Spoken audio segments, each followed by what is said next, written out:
Hi guys, I'm going to show you how you can hand in your Adobe Spark page. This is one of the workarounds that I was referring to when we couldn't create our links to our pages. So you're going to go into settings, then you're going to go into the control center, and in the control center you have two sections. The top section where they have all the red minus signs means that all of those are the little apps or the little tools that you have that are in your control center that are viewable.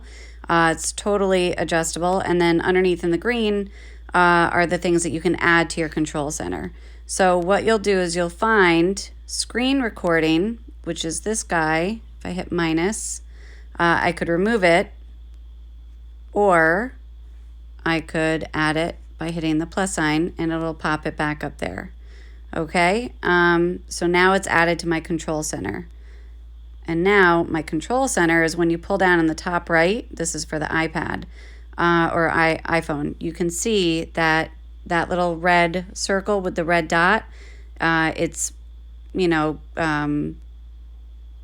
glowing. That means that it's recording right now. If you press and hold on that before you start recording, it'll give you an option of whether you want to record with the mic on or the mic off. So obviously I'm recording with the mic on because you're hearing what I'm doing. Now, when you're ready to record, you're going to go to your Spark page.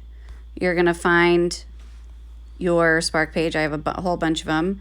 And what I would like you to do is just slowly scroll through, slow enough so that I'll be able to see any text and read it, and look at your pictures, anything that's important. You can go relatively slowly so that I'll be able to see it. If you have any videos that are in there, press play on them so that I can see them and view them. And actually, you know what would have been better is if I had hit the play button to see it as a preview, which is the way it's meant to be seen. So you don't see all of the edits where you can add text and stuff. This is a better view. So this is what I would suggest. That way when we scroll through, like previously it said add captions because you're in the edit view. This is the final view.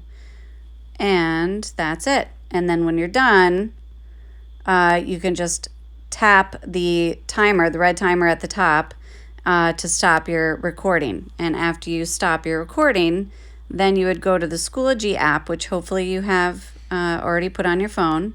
And then you're going to find your class and you're going to go to the assignments folders. You're going to go to the Adobe Spark page, and then you're going to go to the comments and discussions assignment where you're going to hand in under discussion. This is where you're going to hand in your About Me Spark page. You're going to hit the plus sign, and then you're going to hit attach, choose from library, and then recents. Obviously I have a few screen recordings. Let's see, get to the bottom. So we could take that one that's only 4 seconds and hit check to select it, and it's going to add it, check, and attach. And then when it's done, after the green little button pops up, then you're good to go. Okay? It's not going to let me do it right now because I'm in the middle of stuff because I'm recording this. But that's how you hand it in and upload it. And then that's it. You're done.